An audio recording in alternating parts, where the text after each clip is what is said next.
Welcome guys. आज हम करने जा रहे हैं start unit 2 software project management की, जिसका नाम है प्रोजेक्ट लाइफ साइकिल। तो पहला टॉपिक हम देखिए, हमारा पहला टॉपिक है सॉफ्टवेयर प्रोसेस मॉडल। तो सॉफ्टवेयर प्रोसेस मॉडल को अगर मैं एक लाइन में बताऊं तो representation of software process. Software, जब भी हम सॉफ्टवेयर प्रोजेक्ट बनाने वाले होते हैं तो उसके कोरस्पॉन्डिंग हमें एक मॉडल तैयार करना होता है। उस मॉडल के बेस पे हम कोई भी सॉफ्टवेयर प्रोडक्ट बनाते हैं। अगर इसकी डेफिनेशन देखी जाए तो a software process model is a structured approach that defines the step and activities in developing and maintaining software system.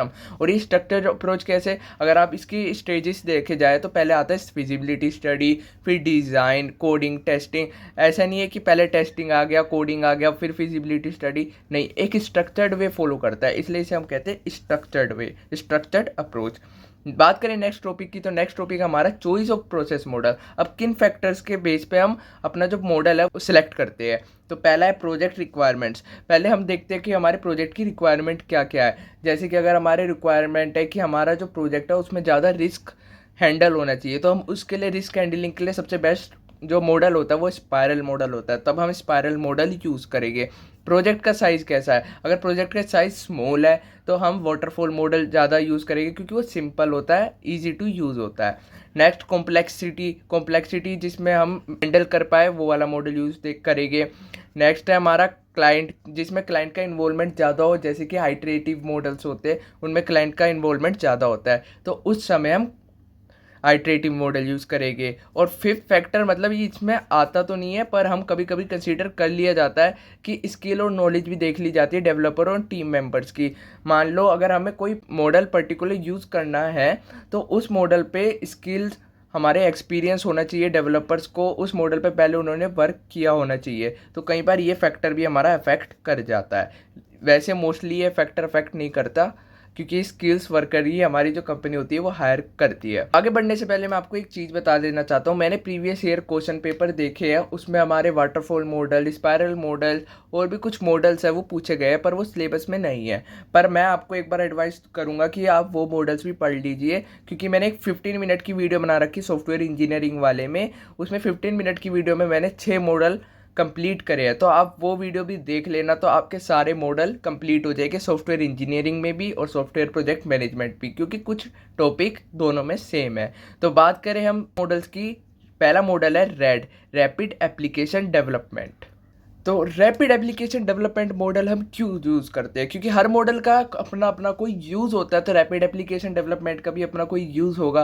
तो रैपिड एप्लीकेशन डेवलपमेंट हम तब यूज़ करते हैं जब हमारे पास टाइम पीरियड बहुत शॉर्ट होता है, हमें 60 to 90 डेज 2 to 3 मंथ में जब प्रोजेक्ट डिलीवर करना होता है, तो हम rapid application development method use करते हैं। अप्रोच क्या होती है इसकी, तो इसकी अप्रोच होती है कि हम जो हमारा प्रोजेक्ट है उसे मॉड्यूल्स में डिवाइड कर देते हैं और अलग अलग मॉड्यूल्स को अलग अलग टीम असाइन कर देते हैं, जो टीम पैरेलली वर्क करती है अलग अलग मॉड्यूल्स में, और लास्ट में हम उस मॉड्यूल्स को इंटीग्रेट कर देते हैं, जिसकी हेल्प से हमारा जो प्रोडक्ट का जल्दी डिलीवरी हो जाती है सॉफ्टवेयर प्रोडक्ट की।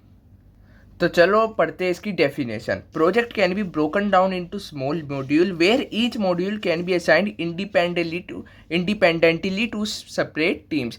मैंने वही बात बताई आपको, हम मॉड्यूल्स में डिवाइड कर देते हैं और ईच मॉड्यूल हमारी अलग अलग टीम को असाइन हो जाता है। और ये यूज़ कब करते हैं, जब हमारे पास टाइम स्पैन बहुत कम होता है, 60 to 90 डेज में। तो चलो इसका डायग्राम समझते हैं। तो guys, RAD model important topic है, तो आप इसे अच्छे से एक्सप्लेन करना, और इसका डायग्राम भी मैं आपको समझा देता हूँ। और ईद के मैं आपको डायग्राम तो इसका समझा दूंगा, लेकिन अगर जब आपको एग्जाम में लिख के आना है तो आपको इसके जो मैं सारे फेज समझा रहा हूँ उन्हें भी डिटेल में लिख के आना है। तो बात करें, पहला है रिक्वायरमेंट एलिसिटेशन। एलिसिटेशन मतलब गैदरिंग। तो पहले फेज में हम जो रिक्वायरमेंट होती है वो क्लाइंट से गैदर करते हैं। नेक्स्ट में जो हमारा मॉड्यूल्स, जो भी हमारा सॉफ्टवेयर है उसे हम मॉड्यूल्स में डिवाइड कर देते हैं, अलग अलग मॉड्यूल्स में, पहले टीम 1 को, टीम 2 को, और कितने भी मॉड्यूल्स में हम असाइन कर सकते हैं, और एंड टीम्स हमारी हो सकती है।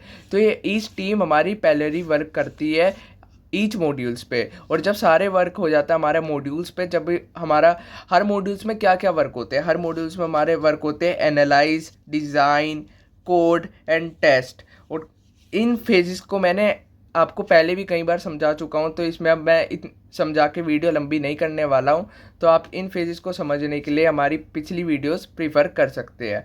तो इन फेजेस के बाद हमारा जो मॉड्यूल सारे डेवलप हो जाते हैं, तो हम उन मॉड्यूल्स को इंटीग्रेट कर देते हैं, इंटीग्रेट मॉड्यूल्स। और यहाँ पे हमारी इंटीग्रेशन टेस्टिंग भी परफॉर्म होती है। जब सारे मॉड्यूल्स हमारे इंटीग्रेट हो जाते हैं तो हम उसे टेस्ट करते हैं, जो कि होती है इंटीग्रेशन टेस्टिंग, और फाइनल प्रोडक्ट हमारा डिलीवर हो जाता है। अब इसके एडवांटेज देखते हैं, एडवांटेजेस क्या है। तो इसके एडवांटेज है कि फ्लेक्सिबल फॉर चेंज, हमने मॉड्यूल्स में डिवाइड कर रखा है तो हमें इजीली चेंज कर सकते हैं, क्योंकि हमें एक, अगर हम मॉड्यूल 3 में चेंजेस कर रहे हैं तो मॉड्यूल 2 और मॉड्यूल 1 इफेक्ट नहीं होने वाले। वाइल अगर हमने पूरा ही एक कोड लिखा होता तो उसमें अगर हम चेंजेस करते हैं तो दूसरे कोड भी हमारे इफेक्ट हो जाते हैं। तो नेक्स्ट है रिड्यूस डेवलपमेंट टाइम। अब टीम सारी हमारी पैरेलली वर्क कर रही है तो हमारा टाइम तो रिड्यूस हो गई, जो कि इसका मेन गोल भी है।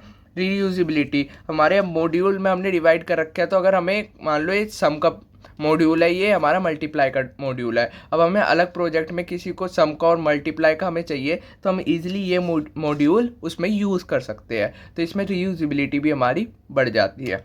बात करें डिसएडवांटेज की, डिसएडवांटेज क्या होती है कि not suitable for smaller project. So smaller project में ये सूटेबल क्यों नहीं होता, क्योंकि स्मॉलर प्रोजेक्ट हमारे इजीली मॉड्यूल्स में डिवाइड नहीं हो पाते, और इसमें हमारे मॉड्यूल्स में डिवाइड होता है और मॉड्यूल्स को इंटीग्रेट करना होता है, टेस्ट करना होता है, इसलिए हमारे इसमें हाई स्किल पर्सन्स चाहिए होते हैं, जो कि हमारे इंटीग्रेट करने के बाद भी काफ़ी सारी प्रॉब्लम आ जाती है, वो उन्हें एनालाइज कर पाए और ईजिली डिटेक्ट कर पाए।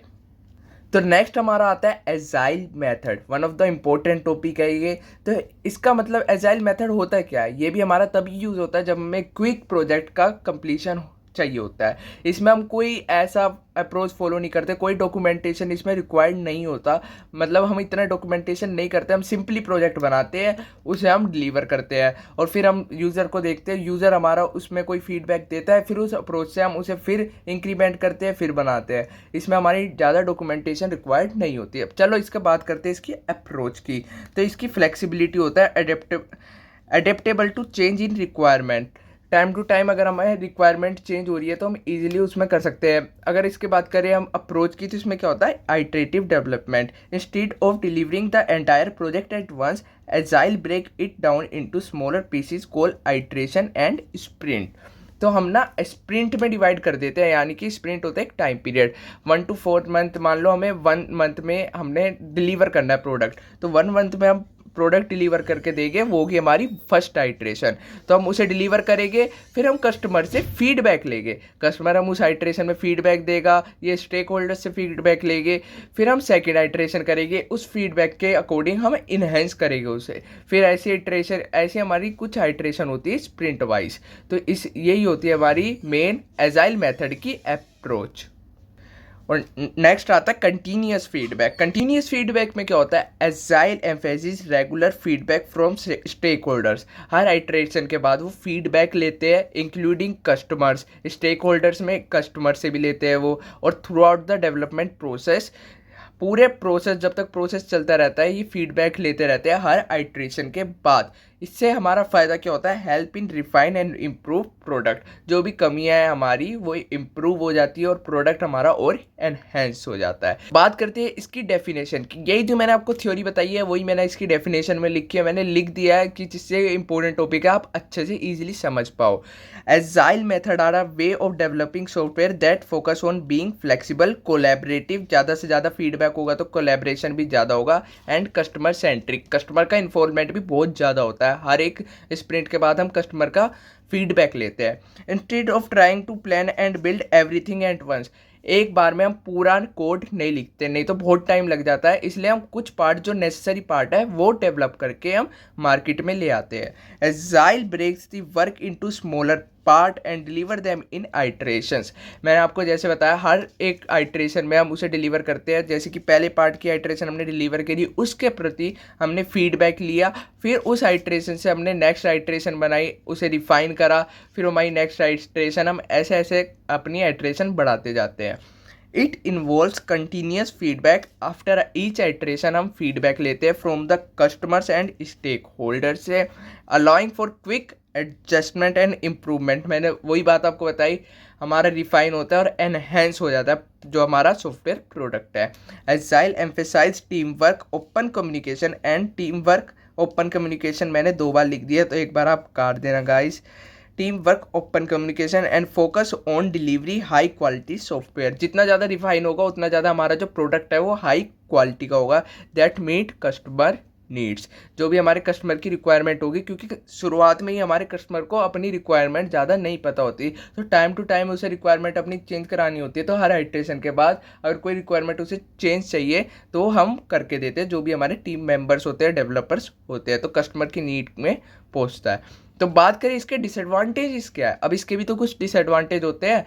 तो डिसएडवांटेज ये है कि इसमें इंक्रीज स्टेक होल्डर्स इंप्रूवमेंट। जो स्टेक होल्डर्स का इंप्रूवमेंट है, इन्वॉल्वमेंट है, वो ज़्यादा हो जाता है। स्टेक होल्डर्स को अपने और भी काफ़ी काम होते हैं, पर एक ही प्रोडक्ट में वो ज़्यादा फोकस करते हैं।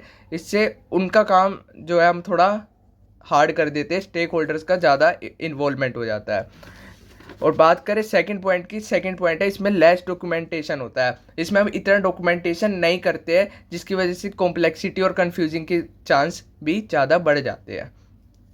अब ये तो था हमारा एजाइल मेथड। और एजाइल मॉडल क्या होते हैं। जो हमारे एजाइल मॉडल है वो हमारे iterative and increment approach follow करते हैं। जैसे कि एजाइल मेथड में आपने देखा कि हम बार बार फीडबैक ले रहे हैं, वो हो गया आइटरेटिव। और इंक्रीमेंट, हम बार बार हर एक इंक्रीमेंट लगा रहे हैं, बार बार हम इंक्रीमेंटल कर रहे हैं, हम बार बार अपने जो प्रोजेक्ट को इम्प्रूव कर रहे हैं, जो कि हम इंक्रीमेंट कर रहे हैं टाइम टू टाइम फीडबैक लेने के बाद।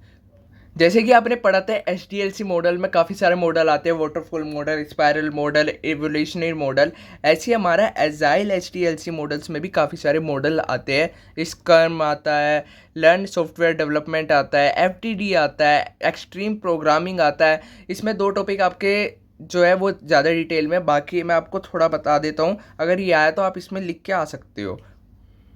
तो बात करें स्क्रम की, तो स्क्रम क्या होता है। हम इसमें जो हमारा जो प्रोजेक्ट होता है उसे हम फिक्स लेंथ आइटरेशन में हम डिवाइड करते हैं। और आइटरेशन को हम क्या कहते हैं, टाइम पीरियड को स्प्रिंट।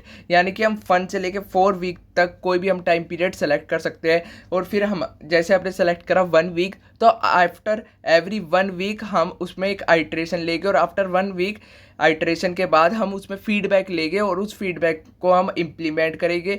फिर ऐसे हमारे जो टाइम है, टाइम टू टाइम हम उसे स्प्लिट करते रहेंगे। और बात करें हमारा नेक्स्ट है लर्न सॉफ्टवेयर डेवलपमेंट। तो लर्न सॉफ्टवेयर डेवलपमेंट में क्या होता है, जो हम मिनिमाइज वेस्ट, जो हमारा एक्स्ट्रा कोड है, जो हमारा कोड किसी काम का नहीं है, तो एक्स्ट्रा कई बार ऐसा होता है कि हम जो 2 लाइन का कोड है उसे 10 लाइन में लिखते हैं, तो हम उस कोड को और ऑप्टिमाइज करते हैं, जिसकी वजह से हमारा जो ऑप्टिमाइज हो जाता है प्रोडक्ट। और बात करें FDD, feature driven development. Feature driven development क्या होता है, focus on delivery specific feature and functionalities. सिर्फ उन्हीं चीज़ों पे फोकस करते हैं जो कि हमारी इंपॉर्टेंट है, वही फीचर्स और वही फंक्शनैलिटी, कोई एक्स्ट्रा कोई मतलब बेमतलब की हम फंक्शनैलिटी ऐड नहीं करते हैं। तो बात करें नेक्स्ट एक्सट्रीम प्रोग्रामिंग की। एक्सट्रीम प्रोग्रामिंग हमारा एक अलग से टॉपिक भी है, तो मैं इसे आगे अभी डिटेल भी डिस्कस करने वाला हूँ। तो चलो यहाँ पे भी थोड़ा पता लगा लेते क्या होता है। एक्सट्रीम प्रोग्रामिंग को हम XP से डिनोट करते हैं। Is a team work focus agile method that promote simple processes, continuous improvement and collaboration for better software development. मैं आपको इससे आगे बढ़ने से पहले एक बात बताने वाला हूँ। अगर ये आप लिखोगे तो सारे हमारे एजाइल मेथड पे फॉलो करते हैं। तो एजाइल मेथड क्या मतलब, इन सब में हमारी इंक्रीमेंट प्लस आइटरेटिव दोनों अप्रोच यूज़ होती है। तो एक्सट्रीम प्रोग्रामिंग में हमारा क्या होता है, तो शायद आपको एक्सट्रीम प्रोग्रामिंग इतने सी डेफिनेशन से समझ ना आए। मैं आगे अगले पेज में इसे पूरा अगले पेज में इसे मैं पूरा डिटेल में आपको एक्सप्लेन करने वाला हूँ। तो चलो करते हैं। तो बात करें नेक्स्ट मॉडल की। नेक्स्ट मॉडल हमारा क्रिस्टल। क्रिस्टल में क्या होता है, हम कुछ अपनी मोरस वैल्यू को प्रायोरिटाइज करते हैं। जैसे कि हम क्रिस्टल में हम प्रायोरिटाइज करते हैं गुड कम्युनिकेशन को, प्रायोरिटाइज करते हैं कि हम टीम में कैसे हम वर्क करें together as a team, adjusting to what project need. देखिए कि हमारे प्रोजेक्ट को क्या एक्चुअली नीड है, and making high quality software. अगर गुड कम्युनिकेशन होगा, गुड टीम वर्क होगा, तो ऑब्वियसली हाई क्वालिटी सॉफ्टवेयर हमारा डेवलप होगा। तो नेक्स्ट टॉपिक है हमारा एक्सट्रीम प्रोग्रामिंग। एक्सट्रीम प्रोग्रामिंग की अगर मैं आपको वन लाइन डेफिनेशन बताऊं तो good practices need to be practice in extreme programming. अगर आपको एक गुड सॉफ्टवेयर बनाना है तो जो हमारे डेवलपर्स होते हैं उन्हें कुछ ऐसी प्रैक्टिसेस अपनी प्रैक्टिस करनी चाहिए जिससे कि हमारा जो कोड है, जो हमारा सॉफ्टवेयर प्रोडक्ट है, वो एफिशिएंट हो और गुड हो, बेस्ट सॉफ्टवेयर बने। तो कुछ ऐसी प्रैक्टिसेस जो कि डेवलपर प्रैक्टिस करते हैं वो ये है, some of the good practices that have been recognised in extreme programming are. सबसे पहली आती है हमारी कोड रिव्यू। तो detect and correct error efficiently. तो अगर हम कोड को रिव्यू करते रहेंगे बार बार, तो अगर हमारी कोई भी एरर होगी तो हम इजीली उसे डिटेक्ट कर पाएंगे और पॉसिबली हम उसे करेक्ट भी कर लेंगे। Carried out by pair of programmer. तो इसमें एक ये most of the important point है एक्सट्रीम प्रोग्रामिंग का कि एक कोड पे हमेशा pair of programmer he work करते हैं। पेयर ऑफ प्रोग्रामर वर्क करते हैं और टाइम पीरियड के बाद वो अपने आप को स्विच करते रहते हैं उसी प्रोग्राम पे। तो एक प्रोग्राम पे अगर दो प्रोग्रामर काम करेंगे तो उसमें एरर के चांसेस ऑब्वियस है रिड्यूस हो जाएंगे। बात करें टेस्टिंग की, तो टेस्टिंग भी हमारी one of the major practices में आती है। Help to remove error and increase reliability. हम टाइम टू टाइम अपने मॉड्यूल्स को चेक करते रहे, मॉड्यूल्स को टेस्ट करते रहे। ये नहीं कि हमने पूरा प्रोडक्ट बना दिया तब हम टेस्ट करें, नहीं। जब भी हम एक मॉड्यूल बनाया हमें उसे टेस्ट करना चाहिए, हमने दूसरा मॉड्यूल बनाया उसे टेस्ट करना चाहिए, और फिर हमने मॉड्यूल 1 और मॉड्यूल 2 जो बनाया उन दोनों को इंटीग्रेट करके टेस्ट करना चाहिए। फिर मॉड्यूल 3 बनाया उसे टेस्ट करना चाहिए, फिर मॉड्यूल 1, 2, 3 तीनों को इंटीग्रेट करके टेस्ट करना चाहिए। तो इससे हमारी जो रिलायबिलिटी है और एरर के चांस है वो रिड्यूस हो जाते हैं और रिलायबिलिटी हमारी बढ़ जाती है। Suggest TDD, test driven development approach, हम इसमें सजेस्ट करते हैं।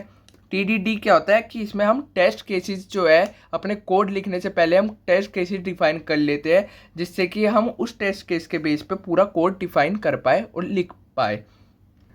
तो मैंने वन ऑफ द आपको मेजर इंपॉर्टेंट थिंग बताई है कस्टमर फीडबैक। जहाँ कस्टमर आपका फीडबैक होगा वहाँ आपका सॉफ्टवेयर डेवलपमेंट के जो एरर है और के चांसेस रिड्यूस हो जाएंगे और एक्यूरेट प्रोडक्ट बनने के ज़्यादा चांसेस हो जाएंगे।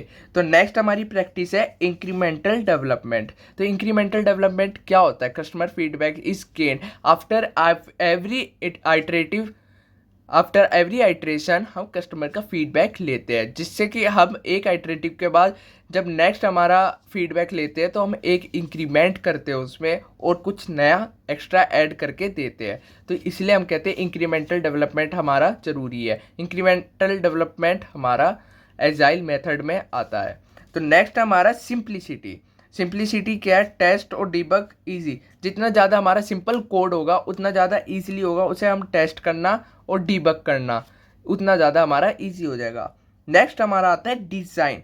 गुड डिज़ाइन होगा तो हमारा गुड क्वालिटी ऑफ सॉफ्टवेयर। जितना ज़्यादा हमारा डिज़ाइन हमारा डिटेल्ड होगा और इजी होगा, जिसमें हमें डाटा फ्लो इजीली समझ आएगा, उतना इजी हमारे जो प्रोग्रामर्स है वो कोड कर पाएंगे। इसलिए हमारा जो गुड क्वालिटी सॉफ्टवेयर है डेवलप होगा। तो नेक्स्ट हमारी प्रैक्टिस है इंटीग्रेशन टेस्टिंग। इंटीग्रेशन टेस्टिंग क्या होती है? हेल्प टू आइडेंटिफाई बग्स और error at the interface of different functionality. Her functionality में हेल्प करती है हमारी एरर्स को ढूंढने में। Continuous integration testing should be performed.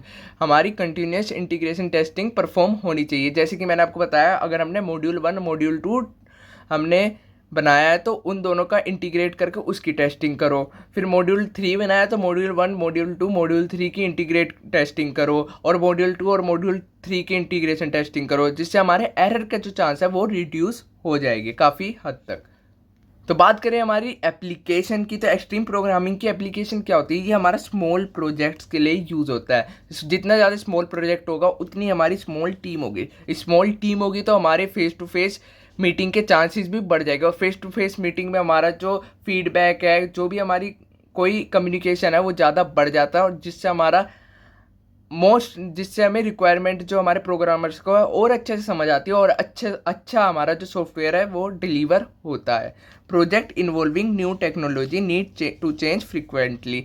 जितना अगर हमें प्रोजेक्ट को न्यू टेक्नोलॉजी की ज़रूरत है तो आफ्टर एवरी आइट्रेटिव अप्रोच हम उसे ईजिली फ्रिक्वेंटली चेंज कर सकते हैं। अगर आपके अगर आपके एग्जाम में क्वेश्चन आया तो आप इतना तो लिख सकते हैं एक्सट्रीम प्रोग्रामिंग में, और एक्स्ट्रा ये 2 मार्क्स में भी आ सकता है आपका क्वेश्चन, और आप इसमें भी ये ऐड कर सकते हो। तो 5 वैल्यू ऑफ एक्सपी क्या होती है? First, communication. जितना ज़्यादा कम्युनिकेशन होगा उतना ज़्यादा हम रिक्वायरमेंट कस्टमर की समझ पाएंगे, और उतना ज़्यादा हमारा प्रोजेक्ट और जो भी प्रोडक्ट है वो ईजिली बन पाएगा, उतना ज़्यादा जो हमारा प्रोडक्ट है वो एक्यूरेट बनेगा। सिंप्लिसिटी मैंने आपको ही बताया, जितना ज़्यादा हमारा कोड सिंपल होगा उसे डीबग करना इजी होगा। फीडबैक, आफ्टर एवरी आइट्रेशन हमें फीडबैक की ज़रूरत होगी, और अगर कोई भी रिक्वायरमेंट चेंज करनी होगी तो हम आफ्टर आइट्रेशन हम उसे इंक्रीमेंट कर देंगे और उसकी रिक्वायरमेंट चेंज करके दे देंगे और इन्हेंस कर देंगे।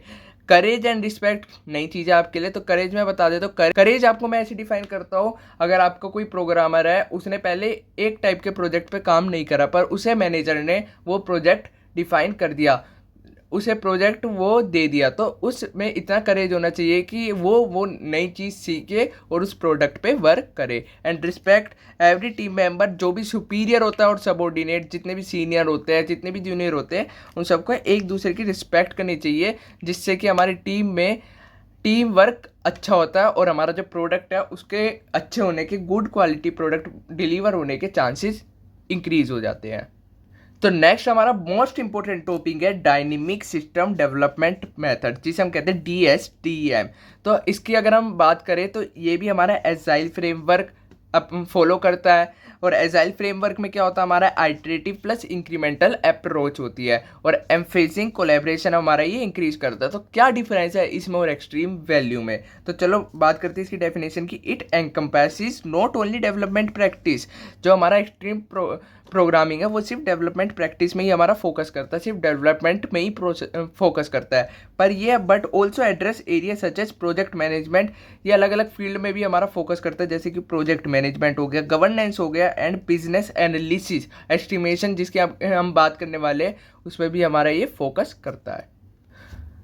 तो अब बात करें हम DSTM लाइफ साइकिल की। इस डायग्राम पे मैं अभी पहले आने वाला हूँ, पहले आपको मैं इसकी जो हमारे फेजेस है उनकी डेफिनेशन समझा देता हूँ। तो इसमें हमारे फाइव फेजेस आते हैं DSTM लाइफ साइकिल एक्टिविटीज़ में। Feasibility study, business study, functional model iteration, design and build iteration, implementation. तो ये जो 3 फेजेस हमारे आइट्रेटिव फेज होते हैं। तो चलो एक फेज को समझते हैं।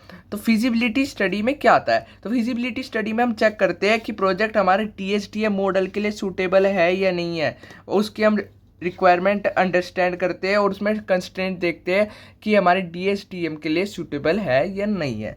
बात करें नेक्स्ट की, नेक्स्ट आता है हमारा बिजनेस स्टडी। बिजनेस स्टडी में क्या होता है, define user and functional requirements necessary for application to provide business value. इसमें हम यूजर्स की और फंक्शनल रिक्वायरमेंट्स देखते हैं, कौन सी हमारी एप्लीकेशन के लिए नेसेसरी है। Also identify how the application is design and maintain in the long run. और हम देखते हैं कि जो हमारी इसमें हम डिज़ाइन करते हैं कि हम उसे कैसे डिज़ाइन करें कि उसे हम लॉन्ग रन तक मेंटेन कर पाए, कि उस डिज़ाइन में आगे हम फर्दर अगर हमें कोई रिक्वायरमेंट चेंजेस की ज़रूरत हो तो हम उसे इजीली आगे चेंज कर ले, हमें उसके लिए कोई नया डिज़ाइन बनाने की ज़रूरत ना हो। तो इसलिए हमने लिखा है मेंटेन्ड इन लॉन्ग रन। तो बात करें हम इसके नेक्स्ट फेज की। नेक्स्ट फेज है फंक्शनल मॉडल आइट्रेशन। इसमें हम क्या करते हैं, क्रिएट प्रोटोटाइप, एक डमी प्रोडक्ट बनाते हैं, वो हम डिलीवर करते हैं, उसके बेस पे हम क्लाइंट से गेट फीडबैक, क्लाइंट से फीडबैक लेते हैं, यूजर्स हो सकते हैं, वो कोई भी हो सकता है, from user to gather more requirement. अगर कोई हमें उनसे पता चलता है अगर उन्हें कोई रिक्वायरमेंट की कोई नीड्स है, हमारे जो क्लाइंट को है वो उसे कोई एक्स्ट्रा रिक्वायरमेंट चाहिए, तो हम उस फीडबैक के थ्रू ले सकते हैं और उसे हम इम्प्रूव कर लेते हैं अपने नेक्स्ट आइट्रेशन में। मेक इम्प्रूवमेंट लिखा है, उसे हम अपना जो नेक्स्ट आइट्रेशन उसमें इम्प्रूव कर लेते हैं। बात करें हमारे नेक्स्ट फेज में डिज़ाइन एंड बिल्ड आइट्रेशन। तो इसमें जो हमारा जो प्रोटोटाइप है, जो हमने यहाँ पे हमारी रिक्वायरमेंट हमने ली है, उस बेस पे हम जो हमारा प्रोटोटाइप है उसे रिफाइन करते हैं और एनहेंस कर देते हैं। तो बात करें हमारे नेक्स्ट फेज की, वो है implementation. Put the latest version of the software into real life working environment. अब जो हमारा रिफाइन हो गया प्रोटोटाइप, जो हमारा मैक्सिमम लास्ट में फाइनलाइज प्रोटोटाइप हुआ है, उस बेस पे हम जो लेटेस्ट वर्जन है हमारे सॉफ्टवेयर प्रोडक्ट का वो बनाते हैं। It might be not fully complete, जरूरी नहीं है जो हमने वर्जन हमारा कंप्लीट तो हो गया, पर ये नहीं है कि वो पूरा कंप्लीट है, क्योंकि आगे उसे अपडेशन की ज़रूरत तो गारंटीड होगी। अगर उसमें आगे कोई बग्स आई, कोई रिक्वायरमेंट और चाहिए होगी तो उसमें अपडेशन की या सिक्योरिटी हमें फिक्स करनी है तो आगे उसे ज़रूरत तो होगी। तो इट माइट नॉट बी, शायद से वो फुल्ली कंप्लीट ना हो और change could be requested. If needed go back functional model to keep improving. अगर हमें कोई चेंजेस की रिक्वायरमेंट है तो वापस से हम फंक्शनल मॉडल में जाएंगे, फीडबैक लेंगे, फिर चेंजेस करेंगे। तो चलो इसके डायग्राम को आप समझते हैं और वो डायग्राम आपको समझना ईजी हो जाएगा। तो बात करें इसके डायग्राम की, तो DSTM life cycle define 3 different iterative cycle preceded by 2 further life cycle. तो 3 मैंने आपको जो आइटरेटिव साइकिल बताई थी कि वो 3 आइटरेटिव है और preceded by 2 further life cycle, वो है हमारी feasibility study and business study. तो चलो इसके डायग्राम को देखते हैं। तो पहले आता हमारा DSTM फ्रेमवर्क, उसमें आता है हमारा फेज़ 1। फेज़ 1 मैंने आपको फिजिबिलिटी स्टडी बताई दी है। सेकंड हमारा फेज आता है बिजनेस स्टडी और उसके बाद हम जाते हैं फंक्शनल मॉडल में। फंक्शनल मॉडल के बाद आपका जो प्रोटोटाइप, हम इसमें हमने बताया था कि प्रोटोटाइप बनाते हैं, उसके बेस पे हम फीडबैक लेते हैं, डिज़ाइन एंड बिल्ड, उस बेस पे हम हमारा जो प्रोडक्ट है उसे बिल्ड करते हैं, उसे बिल्ड करते हैं, प्रोटोटाइप को इन्हेंस करते हैं और फिर हम उसे इम्प्लीमेंट करते हैं। और अगर आगे फर्दर हमें इम्प्लीमेंट की ज़रूरत हुई, अगर उसमें आगे कोई चेंजेस की ज़रूरत हुई तो हम फंक्शनल मॉडल में चले जाते हैं। और ये आइटरेटिव अप्रोच होते हैं, इसलिए ये तीनों आइटरेशन में रहते हैं हमारे। तो यही तो सिंपली मैंने आपको पूरे डेफिनेशन समझा दिया है। और बात करें DSTM को, अगर मैं आपको एक ओवरव्यू दूं, DSTM की डेफिनेशन दूं, तो ये अगर और आपको अच्छे से समझना है तो DSTM follow a process of understanding the business requirement, creating prototype to gather feedbacks. यही बात है कि पहले हम रिक्वायरमेंट को समझेंगे क्या, फिर उस बेस में हम प्रोटोटाइप बनाएंगे, उन प्रोटोटाइप से हमारे को जो फीडबैक्स मिलेंगे एंड रिफाइन द डिज़ाइन, उन फीडबैक के अकॉर्डिंग हम जो अपने डिज़ाइन को रिफाइन करेंगे and eventually implementing the software incrementally. तो हर आइटरेशन के बाद हम अपने जो सॉफ्टवेयर को रिफाइन करेंगे और इंक्रीमेंट करेंगे। तो focus on delivery value to business and involving user throughout the development process. Value of business हो और इसमें जो हमारा इन्वॉल्वमेंट हो यूज़र का पूरे प्रोसेस के अकॉर्डिंग हो, क्योंकि हर आइटरेशन के बाद हम यूज़र का इन्वॉल्वमेंट तो ले रहे हैं और क्लाइंट का इन्वॉल्वमेंट, स्टेक होल्डर्स का इन्वॉल्वमेंट हो। तो तो अपने नेक्स्ट टॉपिक की ओर बढ़ते हैं। नेक्स्ट टॉपिक है मैनेजिंग इंटरेक्टिव प्रोसेस। ये टॉपिक्स इतने इंपॉर्टेंट नहीं है, आ सकते हैं 2 मार्क्स में, तो चलो इन्हें समझते हैं। तो इसका अगर हम डेफिनेशन देखें तो ओवरसीइंग का मतलब है monitoring, collaboration, communication and feedback to ensure effective coordination and successful outcome in software development. तो हम टाइम टू टाइम, ये टीम होती है जो मॉनिटर करती रहती है जो भी हमारा कोलैबोरेशन हो रहा है, कम्युनिकेशन हो रहा है हमारा जो भी क्लाइंट के साथ हो रहा है और जो हमें फीडबैक मिल रहा है, उस बेस पे जो हम उसे मॉनिटरिंग करने के बाद इंश्योर करती है कि हमारा जो क्लाइंट के साथ है कम्युनिकेशन, कोऑर्डिनेशन, वो इफेक्टिव हो और सक्सेसफुल आउटकम हो उसका, कि हम फीडबैक को भी बिल्कुल सही तरीके से देखें, कि फीडबैक को हम इग्नोर ना करें, जिस वजह से हमारा जो सॉफ्टवेयर डेवलपमेंट है उसकी भी क्वालिटी इंप्रूव हो। अगर देखा जाए तो 2 लेवल ऑफ डेवलपमेंट होते हैं, 2 लेवल ऑफ डेवलपमेंट। पहला आता है macro process, micro process. Macro मतलब लार्ज, माइक्रो मतलब स्मॉल। तो मैक्रो प्रोसेस में क्या करते हैं हम, मैक्रो ऑपरेशन में हमारा कोई भी बड़ा काम होता है वो करते हैं हम। इसमें जैसे अंडरस्टैंडिंग द रिक्वायरमेंट जो बड़ा काम है, रिक्वायरमेंट्स उन्हें अंडरस्टैंड करना, वो करते हैं। डिज़ाइनिंग द सिस्टम, ये वन ऑफ द इम्पोर्टेंट बड़ा काम है, डिज़ाइनिंग द सिस्टम करते हैं। मैनेजिंग मेंटेनेंस, ये भी हमारे बड़े काम में ही आता है, हम इसमें मेंटेनेंस करते हैं, जो कि हमारा लास्ट फेज होता है मेंटेनेंस। बात करें नेक्स्ट की, तो नेक्स्ट है हमारा माइक्रो प्रोसेस। माइक्रो प्रोसेस क्या होता है, तो detail day to day activities of individual developer और स्मॉल टीम। जो ये हमारी माइक्रो प्रोसेस में हमारे वो प्रोसेस आते हैं जो भी हमारे डेवलपर या स्मॉल टीम के द्वारा किए जाते हैं। जैसे कि आइडेंटिफाई क्लासेस, जो भी हम प्रोजेक्ट बना रहे हैं तो उसमें हम कोई क्लासेस को आइडेंटिफाई कर लेते हैं। जैसे कि अगर हमारी कोई क्लास है टेलीविज़न, तो हमने एक टेलीविज़न क्लास बनाए, तो उसके अंदर कौन कौन से मॉडल टेलीविज़न के आएंगे, ऑब्जेक्ट कौन से आएंगे। तो यही है रिलेशनशिप बिटवीन हम क्लास और ऑब्जेक्ट देखते हैं। मतलब स्मॉल टर्म में जो काम हो रहा है वो हम देखते हैं माइक्रो प्रोसेस। और उस स्पेसिफाइंग इम्प्लीमेंटेशन, कैसे उसे इम्प्लीमेंट करना है, मेनली ये कोड पार्ट आ जाता है। और ये जो हमारे मेनली फेजेस आ जाते हैं जो भी हमारे मॉडल्स में फेज होते हैं। तो गाइस यहीं तक था हमारा पार्ट 1। और नेक्स्ट पार्ट में हम पढ़ने वाले हैं एस्टिमेशन टेक्निक, उसमें कौन कौन से मॉडल्स यूज होने वाले हैं, और सबसे इंपॉर्टेंट टॉपिक उसमें कोकोमो मॉडल है। तो चलो इस वीडियो को अगर आपको नोट्स चाहिए तो आप टेलीग्राम पे कांटेक्ट कर सकते हो, या जो लोग टेलीग्राम पे नहीं है वो मुझे डायरेक्ट ईमेल कर सकते हैं। यहाँ पे आपको मेरी ईमेल दिख रही होगी, पर मैं आपको एडवाइस करूंगा कि आप टेलीग्राम पे ही अप्रोच करें, क्योंकि टेलीग्राम पे आपको सारे सब्जेक्ट के जो भी मैं वीडियो बना रहा हूँ नोट्स मिल जाएंगे। मेल में सारे नोट्स टाइम टू टाइम आपको देना थोड़ा डिफिकल्ट हो जाता है। गाइज नेक्स्ट पार्ट में हम एस्टिमेशन टेक्निक करने वाले हैं, तो stay tune, bye, thank you.